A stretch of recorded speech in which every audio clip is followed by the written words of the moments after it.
முன்னேற்பாடா insurance எல்லாம் எடுத்திருக்காங்க, ப்ரீமியமை வந்து முறையாக கட்டிட்டு வந்திருக்காங்க. அவ்வளவு பண்ணியும் இப்படி ஒரு நிலை. இதுக்கு யார் காரணம்? மருத்துவ காப்பீடு சிலர் ஆன்லைனில் வாங்குறாங்க.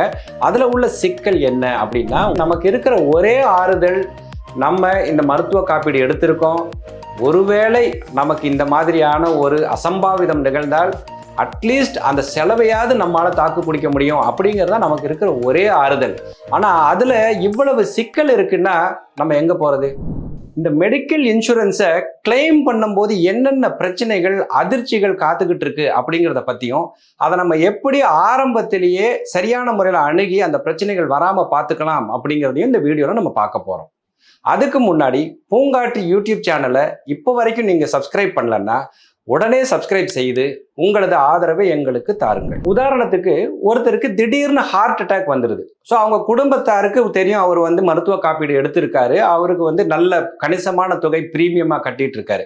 அதனால அவங்க என்ன பண்ணுறாங்கன்னா, நகரத்திலேயே இருக்கக்கூடிய மிக சிறந்த மருத்துவமனையில் அவரை கொண்டுட்டு போய் அட்மிட் பண்ணுறாங்க.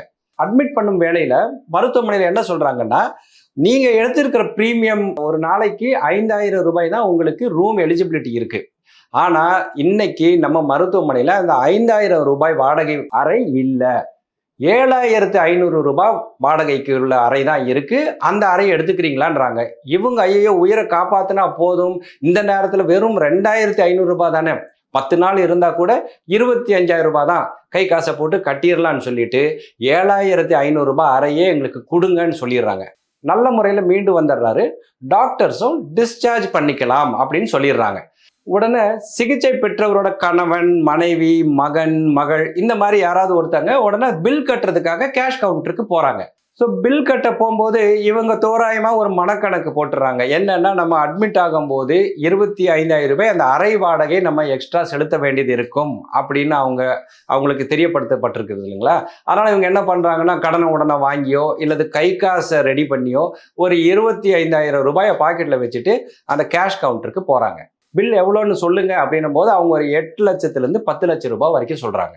சரி, இன்சூரன்ஸ் இருக்குது, இன்சூரன்ஸ் கிளைம் எவ்வளோ அப்படின்னு பார்த்தா இவங்க என்ன நினச்சாங்கன்னா, ஒரு 25,000 ரூபாய் தான் ஷார்ட்டேஜ் இருக்கும், அதை நம்ம வந்து கையிலேருந்து கட்டிடலான்னு நினச்சிட்டு இருக்காங்க. ஆனால் அந்த கேஷ் கவுண்டரில் என்ன சொல்கிறாங்கன்னா, உங்களோட எலிஜிபிலிட்டி வெறும் 3 அல்லது 4 லட்சம் தான், மீதமுள்ள 4 லட்சத்தை நீங்கள் செலுத்த வேண்டும் அப்படின்னு சொல்கிறாங்க. இதை கேட்டோன்னே இவங்களுக்கு பெரிய அதிர்ச்சி. நம்ம வந்து நல்ல ஒரு ப்ரீமியம், ஒரு 20 லட்சம் ரூபாய்க்கான இன்சூரன்ஸ் பாலிசி எடுத்திருக்காரு, அதுக்கு நம்ம ப்ரீமியமை வந்து தொடர்ந்து கட்டிக்கிட்டு இருக்கோம், இப்போ கூட ப்ரீமியம் வந்து நிலுவையில் இல்லை, கரண்ட்டாக கட்டி இருக்கோம். அப்படி இருக்கும்போது எப்படி வெறும் 50% அல்லதுக்கு குறைவாக தான் கிடைக்கிது அப்படின்னு இவங்கெல்லாம் திகைச்சு போயிடுறாங்க. அவங்ககிட்ட பணமே இல்லை. இப்போ என்ன பண்ணுறது, வேறு என்ன வழி?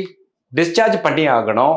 இன்சூரன்ஸ் இவ்வளவு தான், நீங்கள் எவ்வளவு தான் கெஞ்சி கேட்டாலும் மிஞ்சி கேட்டாலுமே அவங்க கேஷ் கவுண்டரில் தெளிவாக சொல்லிடுவாங்க, நீங்கள் 8 லட்சம் ரூபாயை நீங்கள் செட்டில் பண்ணுங்க, டிஸ்சார்ஜ் பண்ணிக்கோங்க அப்படின்னுவாங்க.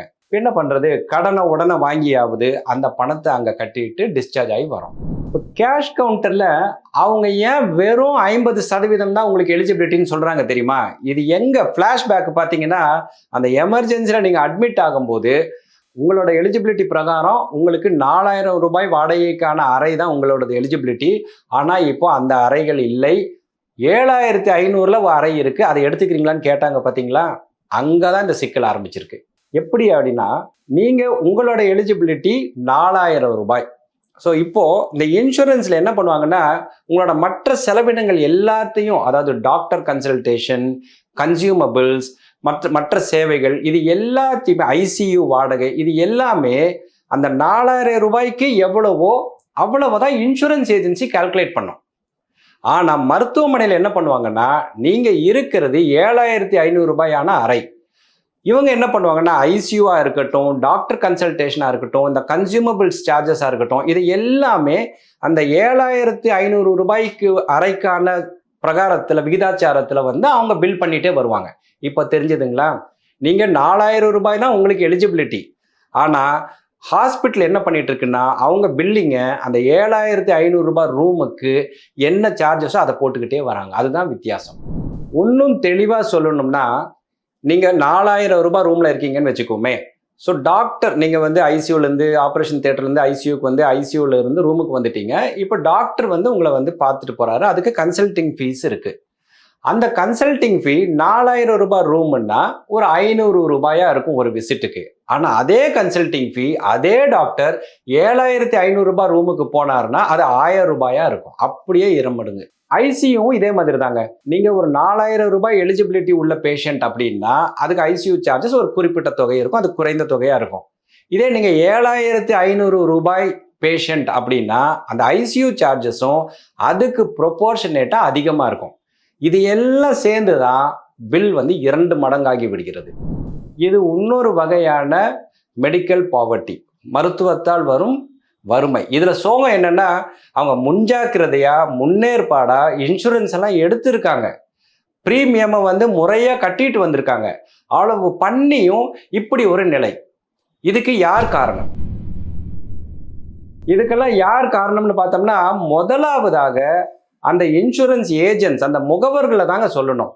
இவங்க என்ன பண்ணுறாங்கன்னா அவங்க பாலிசியை வாங்கிக்கணும் அப்படிங்கிற ஒரே நோக்கத்துக்காக, அவங்களுக்கு மாதாந்திர டார்கெட் வந்து அச்சீவ் ஆகணுங்கிற ஒரே நோக்கத்துக்காக என்ன பண்ணுறாங்கன்னா சகட்டு மேனிக்கு இன்சூரன்ஸை விற்று தள்ளிடுறாங்க. வாங்குறவங்களும் என்ன பண்ண நினச்சிக்கிறாங்க, மேம்போக்காக நம்ம வந்து அவங்க அந்த ஃபைன் பிரிண்ட்ஸை பார்க்கறதே இல்லை. நீங்களே எதாவது ஒரு டாக்குமெண்ட்டை பார்த்தீங்கன்னா நுனி எழுத்துக்களில் நுணுக்கமாக வந்து 1000 வரிகள் இருக்கும். இதை யாரால் படிக்க முடியும்? நம்ம அவங்க எங்கெங்கெல்லாம் கையை காட்டுறாங்களோ அங்கெங்கெல்லாம் கையெழுத்து போட்டுறோம். அதில் என்ன நடந்திருக்கு அப்படின்னா உங்களுக்கு என்னவெல்லாம் எலிஜிபிலிட்டி இல்லை, என்ன மாதிரியான சிக்கல்கள் நீங்கள் சந்திக்க வேண்டி வரும் அப்படின்னலாம் இந்த முகவர்கள் எடுத்து கூறுவதே இல்லை. இதோட இன்னொரு பக்க விளைவு என்னன்னா நம்ம நாட்டில் இப்பொழுதும் மருத்துவ காப்பீடு எடுப்பவங்களோட எண்ணிக்கை மிக சொற்பமாக இருக்கு. அதுக்கு முக்கியமான காரணம் என்னன்னா இந்த மாதிரியான தகவல்கள் வெளியிடத்துல வர்றது தான். அதாவது இன்சூரன்ஸ் எடுத்து கூட எனக்கு எந்த பலனுமே இல்லை அப்படின்னு அதனால பாதிக்கப்பட்டவங்க வெளியில போய் பேசும்போது அதை எடுக்கணும்னு நினைச்சிட்டு இருக்கவங்க கூட அந்த காப்பீடு எடுக்காம விட்டுறாங்க. நம்மளோட செலவை சமாளிக்கிறதுக்காக தான் நம்ம இந்த இன்சூரன்ஸ், இந்த காப்பீடை நம்ம எடுக்கிறோம். அதனால அந்த இன்சூரன்ஸை எடுக்கும்போது நாம் தான் கவனமாக இருக்க வேண்டும். முதலாவதாக நம்ம வந்து மருத்துவ காப்பீடு எடுத்துக்கணும் அப்படின்னு நம்ம வந்து டிசைட் பண்ணிட்டோம் அப்படின்னா முதல்ல நமது ப்ரீ எக்ஸிஸ்டிங் டிசீசஸ், அதாவது ஏற்கனவே நமக்கு ஏதாவது வியாதிகள் இருக்கா அப்படின்றத வந்து நம்ம அங்க தெளிவாக அந்த நம்ம எடுக்கக்கூடிய மருத்துவ காப்பீட்டில் நம்ம வந்து ரெக்கார்ட் பண்ணிடணும். ப்ரீ எக்ஸிஸ்டிங் டிசீசஸ் அப்படின்னா என்னன்னா உங்களுக்கு ஏற்கனவே ரத்த கொதிப்பு இருக்கா, இல்லை ஏதாவது இதய நோய் இருக்கா, இல்லை டயபெட்டிஸ் மாதிரியான நோய்கள் இருக்கு அப்படின்னா அதை வந்து நீங்கள் ஏற்கனவே உங்கள் இன்சூரன்ஸ் எடுக்கும்போது அவங்கக்கிட்ட அதை ரெக்கார்டு பண்ணிடணும் அப்படின்னு அவர் சொல்கிறாரு. ரெக்கார்ட் பண்ணிக்கிறது எப்படின்னா சில சமயம் நீங்கள் வந்து உங்கள் இன்சூரன்ஸ் ஏஜென்ட்டுக்கிட்ட சொல்லியிருப்பீங்க, அப்பா எனக்கு வந்து கொஞ்சமாக ஹைப்பர் டென்ஷன் இருக்குன்னு. அவர் பரவாயில்ல சார் அப்படின்னு விட்டுருவார். ஆனால் அதுதான் உங்களுக்கு நாளைக்கு பிரச்சனையாக கொண்டுட்டு போய் விடும். அதனால இந்த ப்ரீ எக்ஸிஸ்டிங் டிசீசஸ் வந்து உங்களது காப்பீட்டு டாக்குமெண்ட்ல வந்து அது ரெக்கார்ட் செஞ்சிருக்காங்களா அப்படிங்கிறத நீங்க செக் பண்ணணும். அடுத்ததாக வெயிட்டிங் பீரியட். நீங்கள் வந்து புதுசாக ஒரு இன்சூரன்ஸ் எடுக்கிறீங்க அப்படின்னா இன்னைக்கு நீங்கள் இன்சூரன்ஸ் எடுக்கிறீங்க, நாளைக்கு உங்களுக்கு ஏதாவது ஒரு மருத்துவ அவசரம் அப்படின்னா அவங்க பேமெண்ட் வராது. அதுக்கு காத்திருப்பு காலம் இருக்குது. அந்த காத்திருப்பு காலம் இந்த ப்ரீ எக்ஸிஸ்டிங் டிசீஸுக்கு தகுந்தபடி அதிகமாகவோ குறைவாகவோ இருக்கும். அதை பற்றி நீங்கள் தெளிவான புரிதல் உங்களுக்கு வேண்டும். மூன்றாவதாக பார்த்தீங்கன்னா அது முக்கியமான ஒரு பாயிண்ட் என்னன்னா நவீன சிகிச்சைகள். இன்னைக்கு வந்து மருத்துவமனையில் நிறைய நவீன சிகிச்சைகளை உங்களுக்கு சொல்லுவாங்க. சார் ரொபாட்டிக் சர்ஜரி பண்ணிடலாம், லேசர் ட்ரீட்மெண்ட் பண்ணிடலாமான்லாம் அந்த நேரத்தில் கேட்பாங்க. நீங்களும் நமக்கு தான் 15 லட்சம் ரூபாய் இன்சூரன்ஸ் இருக்கே, ஆல் ரைட் அப்படின்னு சொல்லிடுவீங்க. ஆனால் அந்த நவீன சிகிச்சைகள் உங்களது காப்பீட்டில் இருக்கிறதா, அது சேர்க்கப்பட்டுள்ளதா அப்படின்னு உங்களுக்கு தெரியணும். ஸோ அதனால நீங்கள் வந்து காப்பீடு எடுக்கும் போதே ரொபாட்டிக் சர்ஜரி போன்ற நவீன சிகிச்சைகள் அதில் சேர்க்கப்பட்டுள்ளதா அப்படின்றத நீங்கள் குறிப்பாக பார்க்கணும். அடுத்ததான் முக்கியமான ஒரு விஷயம் என்னன்னா சில மருத்துவமனைகளை வந்து இவங்க வந்து பிளாக் லிஸ்ட் பண்ணியிருப்பாங்க. இன்சூரன்ஸ் ஏஜென்சி, நீங்கள் எடுத்திருக்கிற காப்பீட்டு நிறுவனம் சில மருத்துவமனைகளை தடை செய்திருப்பார்கள் பல்வேறு காரணங்களுக்காக. அது எந்தெந்த மருத்துவமனை தடை செய்யப்பட்டுள்ளது அப்படிங்கிறத நீங்கள் நல்லா தெரிஞ்சுக்கணும். துரதிருஷ்டவசமாக நீங்கள் அந்த ஹாஸ்பிட்டலே போய் அட்மிட் ஆயிருந்தீங்கன்னா உங்களுக்கு 0 கிளைம் தான் கிடைக்கும். இப்போ இதை கேட்டுட்டு இருக்க நீங்க, ஐயையோ நம்ம எடுத்திருக்கிற இன்சூரன்ஸ்ல இது எல்லாமே கவர் ஆகலையே, நம்ம வந்து நவீன சிகிச்சைகளுக்கு இது பண்ணல, ப்ரீ எக்ஸிஸ்டிங் டிசீஸை வந்து ரெக்கார்ட் பண்ணமா பண்ணலையான்னு தெரியலையே அப்படின்லாம் உங்களுக்கு சந்தேகம் வந்தா, முதல்ல நீங்க பண்ண வேண்டியது உங்களது பாலிசியை ரிவ்யூ பண்ணி பாருங்க. நான் சொன்ன இந்த ரிஸ்க் ஃபேக்டர்ஸ், இந்த ரெட் ஃபிளாக்ஸ் எல்லாமே உங்க பாலிசியில இருக்கா அப்படின்னு பாருங்க. ஒருவேளை உங்க பாலிசி குறைபாட்டுடன் இருந்ததுன்னா நீங்க கவலைப்படவே வேண்டாம். நம்ம எப்படி மொபைல் நம்பர் போர்ட்டபிலிட்டி இருக்கு, நீங்க இன்னும் ஒரு சேவையில் இருக்கீங்க, அந்த சேவையிலேருந்து இன்னொரு சேவைக்கு இப்ப சுலபமாக மாறிக்கொள்ளலாம் அல்லவா? அதே மாதிரி இந்த பாலிசியையும் நீங்க போர்ட் பண்ணிக்கலாம். உதாரணமாக நீங்க ஒரு குறிப்பிட்ட காப்பீட்டு நிறுவனத்துடன் நீங்க காப்பீடு வாங்கியிருக்கீங்க அப்படின்றீங்க. அதை பார்க்கும்போது அந்த நிறுவனம் உங்களுக்கு வேண்டிய சில சலுகைகளை தராம இருக்கு, உள்ளடக்கி இல்லாமல் இருக்கு அப்படின்னா, நீங்க அங்க இருந்து வேற எந்த நிறுவனம் உங்களுக்கு தேவையான சலுகைகளை கொடுக்கின்றதோ, உங்களுக்கு தேவையான சேவைகளை கொடுக்கின்றதோ, அங்க நீங்க உங்களோட பாலிசியை உங்களது சீனியாரிட்டி பாதிக்காத வண்ணம் நீங்க மாத்திக்கொள்ளலாம். அடுத்ததாக 2க்கும் மேற்பட்ட பாலிசி கூட வச்சுக்கலாம். நம்மள பெரும்பாலானவர்கள் ஒரே ஒரு பாலிசி தான் வச்சிருப்பாங்க. அந்த பாலிசியிலையும் நான் சொன்னபடி ஏகப்பட்ட குறைபாடுகள் இருக்கலாம். ஸோ நீங்க என்ன பண்ணலாம்னா, முதல்ல குறைபாடு இல்லாத ஒரு பாலிசியை முதல்ல வைங்க. அடுத்தது 2-3 பாலிசிகளும் வச்சுக்கலாம். அது எப்படி அப்படின்னா, பிள்ளைகள் அவங்களோட பெற்றோர்களை அவங்களோட பாலிசியில இணைத்துக் கொள்ளலாம். கார்ப்பரேட் பாலிசியில இணைச்சுக்கலாம். அப்புறம் அந்த பெற்றோர் தனியாக ஒரு பாலிசி எடுத்துக்கலாம், பிள்ளைகள் தனியாக ஒரு பாலிசி எடுத்து அதில் வந்து ஃபேமிலி மெம்பர்ஸை ஆட் பண்ணிக்கலாம். இந்த மாதிரி ஒரு 2-3 பாலிசியை வந்து நம்ம வச்சுக்கிறது மிக்க நலம். ஸோ இதிலிருந்து நான் சொல்ல விரும்புறது என்ன அப்படின்னா, நம்ம எல்லாருக்கும் ஒரு மன நிம்மதி. இன்னைக்கு பார்த்தீங்கன்னா நியூஸில் எடுத்தீங்கன்னா 40 வயசுல ஹார்ட் அட்டாக் வந்துருச்சு, 50 வயசுல ஸ்ட்ரோக் வந்துடுது. இப்படியெல்லாம் நம்ம பார்க்கும்போது நமக்கு இருக்கிற ஒரே ஆறுதல், நம்ம இந்த மருத்துவ காப்பீடு எடுத்திருக்கோம். ஒருவேளை நமக்கு இந்த மாதிரியான ஒரு அசம்பாவிதம் நிகழ்ந்தால் அட்லீஸ்ட் அந்த செலவையாவது நம்மளால தாக்கு பிடிக்க முடியும் அப்படிங்கிறதா நமக்கு இருக்கிற ஒரே ஆறுதல். ஆனா அதுல இவ்வளவு சிக்கல் இருக்குன்னா நம்ம எங்க போறது? ஆனால் இதுல இருந்து நம்மை நாமே பாதுகாத்து கொள்ள முடியும். அந்த விழிப்புணர்வை ஏற்படுத்தணும் அப்படிங்கிறதா இந்த பதிவின் முக்கிய நோக்கம். ஸோ நீங்க செய்ய வேண்டியதெல்லாம் என்னன்னா, முதற்கண் இதுவரைக்கும் நீங்க ஒரு மருத்துவ காப்பீடு எடுக்காம இருந்தீங்கன்னா முதல்ல ஒரு மருத்துவ காப்பீடை உங்களுக்காக வாங்கி கொள்ளுங்கள். இரண்டாவதாக அந்த மருத்துவ காப்பீடு நம்ம சொன்னால இந்த சிக்கல், இந்த பாட்ஹோல்ஸ், இந்த ரோட் பிளாக்ஸ் இல்லாம, அதாவது அந்த ரூம் எலிஜிபிலிட்டி, இந்த ப்ரீ எக்ஸிஸ்டிங் டிசீசஸ் எல்லாம் உள்ளடக்கியதாக, அப்புறம் நவீன சிகிச்சைகளுக்கும் காப்பீடு வழங்குவதாக இருக்கிறதா அப்படின்றத பார்த்து அந்த மாதிரியான ஒரு பாலிசியை எடுத்துக்குங்க. இன்னொரு அந்த ஆலோசகர் சொன்ன இன்னொரு முக்கியமான ஒரு பாயிண்ட் என்னன்னா, இன்னைக்கு நம்ம எல்லாத்தையுமே ஆன்லைன்ல வாங்குறோம். அதுல இந்த மருத்துவ காப்பீடு சிலர் ஆன்லைன்ல வாங்குறாங்க. அதுல உள்ள சிக்கல் என்ன அப்படின்னா, ஒண்ணு, நேருக்கு நேராக நம்ம பேசும்போது நம்ம சில சந்தேகங்களை கேட்டு தெளிவு பெற்றுக்கொள்ளலாம். அடுத்தது, ஒருவேளை நம்ம மருத்துவமனையில் நமக்கு ஏதாவது சிக்கல் இருக்கு, ஏதாவது ஒரு சட்ட சிக்கல் மாதிரி வந்திருக்கு அப்படின்னா, நம்ம நேரடியாக வாங்கியிருந்தோம்னா அந்த முகவரை கூப்பிட்டு அவரை வர சொல்லலாம். நேரடியாக ஒருத்தர் வந்து பேசுறதுக்கும் ஆன்லைன்ல நம்ம வந்து கஸ்டமர் கேர்ட்ட பேசிட்டு இருக்கிறதுக்கும் பெரிய வித்தியாசம் இருக்கு இல்லைங்களா? ஸோ இவ்வளவையும் நம்ம பண்ணிட்டா மட்டும் பத்தாது.